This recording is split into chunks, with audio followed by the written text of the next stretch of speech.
Hello friends, welcome to my channel daily current affairs. ఈరోజు మనం 6th April 2025 యొక్క current affairs చూద్దాం.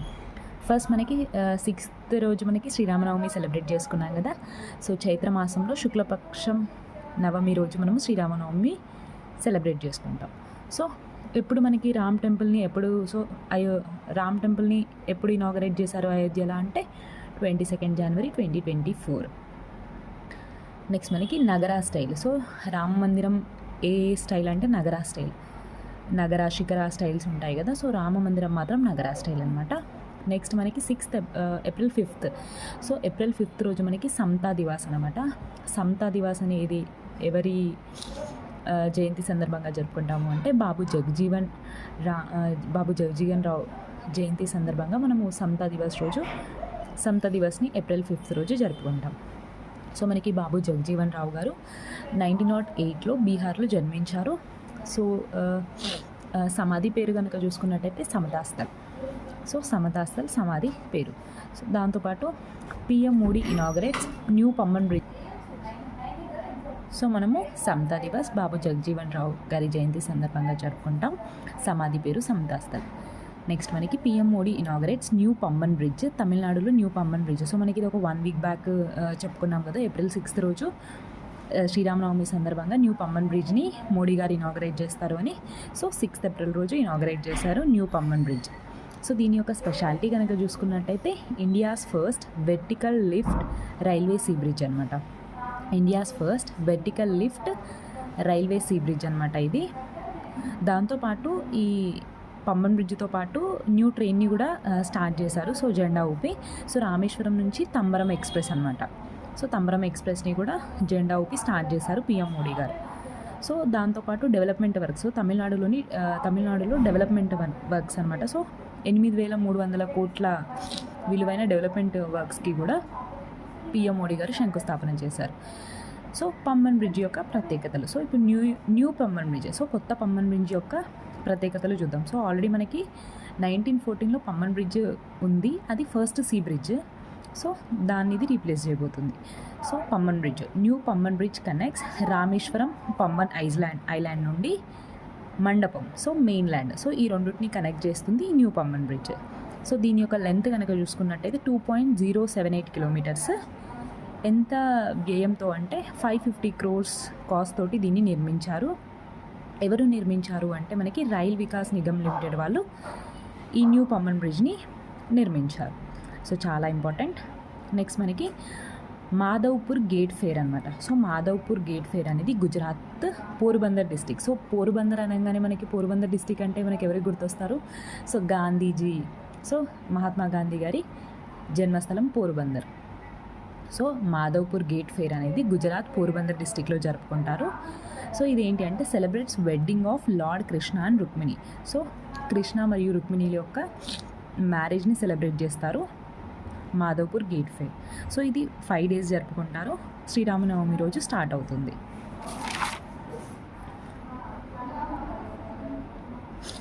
ఇదేంటి అంటే ఇది నార్త్ ఈస్ట్ వాళ్ళని ఈ ఫెస్టివల్ కలుపుతుంది.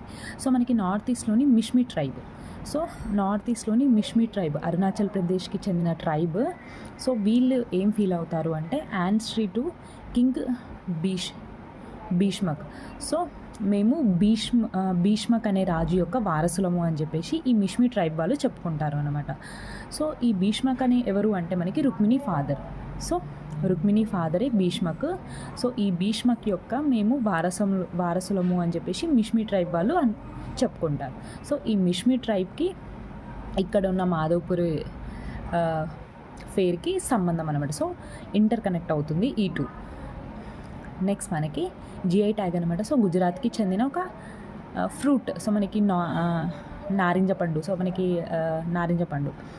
సో అమల్సత్ చికో అనే ఫ్రూట్కి జిఐ ట్యాగ్ వచ్చింది.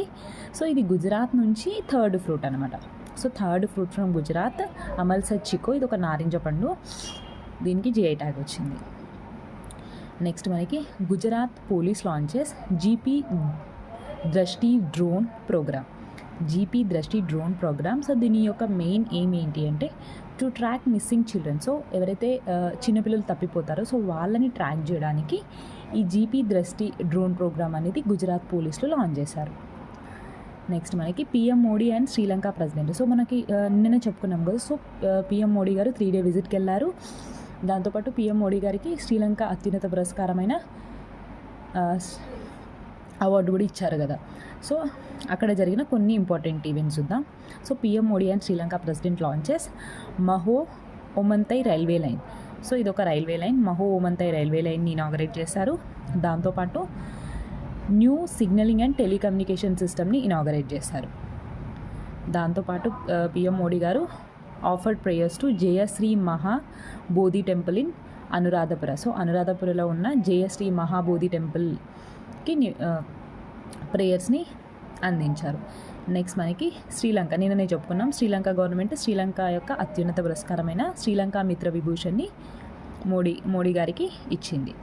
నెక్స్ట్ మనకి ఎందుకు ఇచ్చింది, సో మిత్ర విభూషణ్ ఇచ్చింది అని చెప్పుకున్నాం. అసలు దేనికి వాళ్ళ అత్యున్నత పురస్కారం మనం మోడీ గారికి ఇవ్వాలి అంటే ఎందుకు ఇచ్చిందంటే 2022లో శ్రీలంక క్రైసిస్ని ఫేస్ చేసింది. సో ఎకనామిక్ క్రైసిస్ని ఫేస్ చేసింది. సో దానికి ఇండియా అసిస్టెన్స్ ఇచ్చింది. సో ఇండియా అసిస్టెన్స్ ఇచ్చింది 2022 ఎకనామిక్ క్రైసిస్ శ్రీలంక ఫేస్ చేసినప్పుడు.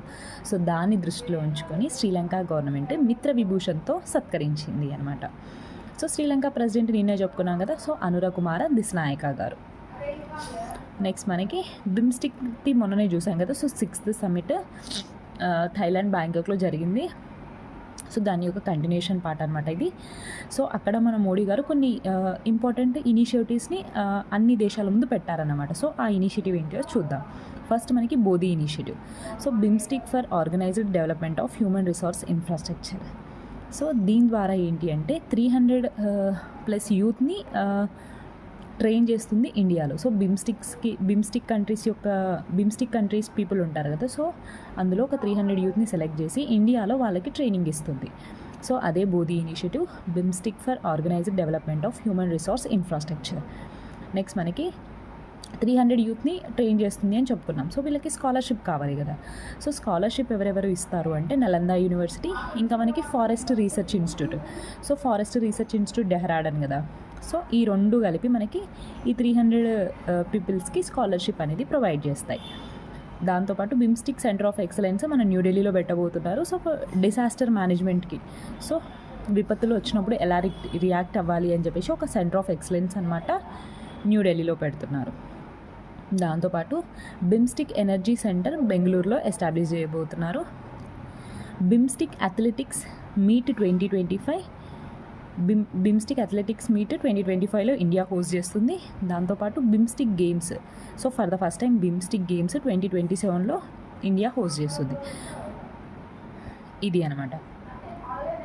దాంతోపాటు సో సమ్మిట్ అనేది జరిగింది, అంతా అయిపోయింది.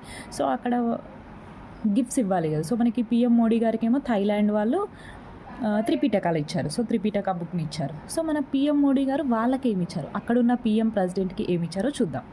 సో పిఎం మోడీ గిఫ్టెడ్ కింగ్కి ఏమి ఇచ్చారు. సో థైలాండ్ కింగ్కి ఏమి ఇచ్చారు అంటే సారనాథ్ బుద్ధాని ఇచ్చారు.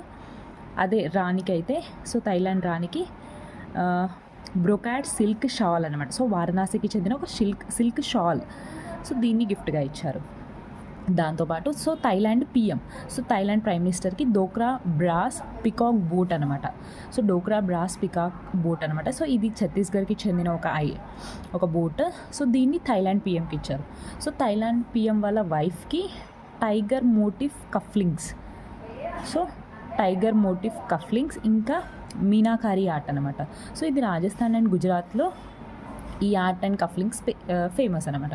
సో వాళ్ళ వైఫ్కి ఈ 2 ఇచ్చారు. అదే పిఎంకి అయితే డోక్రా బ్రాస్ పికాక్ బోట్ని గిఫ్ట్గా ఇచ్చారు. సో ఏం గిఫ్ట్గా ఇచ్చింది ఇంపార్టెంట్ కాకపోవచ్చు కానీ, సో బ్రోకర్డ్ సిల్క్ షాల్ ఎక్కడ ఫేమస్ వస్తువు అంటే వారణాసి. సో అట్లా మేబీ క్వశ్చన్ ఫ్రేమ్ చేయొచ్చు. లేదా డోక్రా బ్రాస్ పికాక్ బోట్ ఎక్కడ చాలా ఫేమస్ అయిన అంటే ఛత్తీస్గఢ్. సో ఇట్లా క్వశ్చన్ ఫ్రేమ్ చేసుకోవచ్చు. నెక్స్ట్ మనకి max Verstappen. So max Verstappen own Japanese grand prix 2025 for the 4th consecutive year. So లైన్గా 4 years కూడా మ్యాక్స్ వెర్స్టాపెనే జపనీస్ గ్రాండ్ ప్రిక్స్ని విన్ అయ్యారు. నెక్స్ట్ మనకి యుఎస్ ట్రంప్. సో మనకి 47th అధ్యక్షుడిగా మనకి యూఎస్ ట్రంప్ ప్రమాణ స్వీకారం చేశారు కదా. సో అప్పటి నుంచి చాలా నిర్ణయాలు తీసుకుంటున్నాడు. అందులోనే ఒకటి యూఎస్ ట్రంప్ అనేవల్స్ గోల్డ్ కార్డ్ దాని పేరు Trump card in place of EB.5 card అనమాట. సో EB.5 కార్డ్ అనే దాని ప్లేస్లో గోల్డ్ కార్డ్ని ఇంట్రడ్యూస్ చేశారు యూఎస్ ట్రంప్ గారు. సో దీని యొక్క వాల్యూ ఏంటి అంటే $5 million అనమాట. సో ఈ కార్డ్ని కొనాలంటే $5 million పెట్టాలి. సో ఇది ఏంటి అంటే ఇన్వెస్ట్మెంట్స్ని ఆకర్షించడానికి అనమాట. సో ఇది ఇన్వెస్ట్మెంట్స్ని ఆకర్షించడానికి ఈ గోల్డ్ అనేది యూజ్ అవుతుంది. నెక్స్ట్ మనకి సికిల్ సెల్ స్క్రీనింగ్ సెంటర్ అనమాట. సో సికిల్ సెల్ స్క్రీనింగ్ సెంటర్ని మనకి జార్ఖండ్లో పెడుతున్నారు. ఎవరు అంటే మన హైదరాబాద్కి చెందిన CCMB, so center for cellular molecular biology. So హైదరాబాద్కి చెందిన center for cellular molecular biology CCMB వారు సికిల్ సెల్ స్క్రీనింగ్ని జార్ఖండ్లో పెట్టబోతున్నారు. నెక్స్ట్ మనకి 7th edition of Khelo India youth games. So 7th edition of Khelo India youth games 2025 ఎవరు హోస్ట్ చేస్తున్నారు అంటే బీహార్. 5 ప్లేస్లో లైక్ డిఫరెంట్ ప్లేసెస్ ఉంటాయి కదా బీహార్లో, అక్కడ 5 ప్లేసెస్లో Bihar 7th edition of Khelo India youth గేమ్స్ని హోస్ట్ చేస్తుంది. సో ఇది ఎప్పటి నుంచి ఎప్పటి వరకు జరుగుతాయంటే 4th నుంచి 15th మే వరకు జరుగుతాయి. 28 స్పోర్ట్స్ ఇందులో ఉంటాయన్నమాట. సో మోర్ దాన్ 3,000 అథ్లెట్స్ ఇందులో పార్టిసిపేట్ చేస్తారు. నెక్స్ట్ మనకి 150th anniversary of IPU inter parliamentary union యొక్క 150th ఎస్టాబ్లిష్డ్ ఇయర్ అనమాట. సో IPU అనేది మనకి 1889లో ఎస్టాబ్లిష్ అయింది. హెడ్ క్వార్టర్ జెనీవా, స్విట్జర్లాండ్ అనమాట. సో ఈ సందర్భంగా IPU ఎస్టాబ్లిష్ అయ్యి 150 years అయిన సందర్భంగా IPU మీటింగ్ అనేది మనకి తష్కెట్, సో మనకి తష్కెట్ ఉజ్బెకిస్తాన్లో జరిగింది. సో 150th IPU మీటింగ్ తష్కెట్ ఉజ్బెకిస్తాన్లో జరిగింది. సో థీమ్ చూడాలి కదా. సో ఆ మీటింగ్ ఆర్ సమిట్ది థీమ్ చాలా important. Parliamentary action for social development. So మనకి 5th నుంచి 9th ఏప్రిల్ వరకు ఇది మీటింగ్ జరుగుతుంది. సో మనకి మన ఇండియా నుంచి మన స్పీకర్ అయిన లోక్సభ స్పీకర్ అయిన ఓం బిర్లా గారు వెళ్ళారు. నెక్స్ట్ మనకి చంద్రయాన్ 3లో భాగంగా పంపిన ఒక చస్తే అనేది, సో ఇది మూన్ పైన ఒక టెంపరేచర్ని కొలిచింది అనమాట. సో మనకి చస్తే మెజర్ టెంపరేచర్ ఆన్ మూన్. అసలు చస్తే అంటే ఏంటిది? చంద్ర సర్ఫేస్ థర్మోఫిజికల్ ఎక్స్పెరిమెంట్. చంద్రయాన్ 3లో భాగంగా దీన్ని పంపించారు. సో ఈ చస్తేని ఎవరు డెవలప్ చేశారు అంటే physical research laboratory Ahmedabad. So Gujarat కేంద్రంగా ఉన్న ఫిజికల్ రీసెర్చ్ ల్యాబొరేటరీ వాళ్ళు ఈ చస్తేని డెవలప్ చేశారు. దాంతోపాటు తిరువనంతపురం స్పేస్ ల్యాబొరేటరీ ఇంకా VSSC. సో ఈ ముగ్గురు కలిసి ఈ చస్తేని డెవలప్ చేశారు. ఫస్ట్ది physical research laboratory, Thiruvananthapuram space laboratory ఇంకా VSSC. సో చస్తేని డెవలప్ చేశారు. నెక్స్ట్ మనకి సౌత్ కొరియా ప్రెసిడెంట్ అయిన యాన్ సుక్యాన్ను అధ్యక్ష రేస్లో నుంచి తొలగించారు అనమాట. So South Korea president Yoon సుక్యాన్ని remove from the office. So అధ్యక్ష రేస్లో నుంచి తొలగించారు. సో ఇది ఫ్రెండ్స్ 6th ఏప్రిల్ 2025 యొక్క కరెంట్ అఫైర్స్. వీడియో నచ్చుతుంది అనుకుంటున్నాను. ఒకవేళ నచ్చితే మాత్రం చిన్న లైక్, షేర్ అండ్ సబ్స్క్రైబ్ చేసుకోండి. Thank you so much.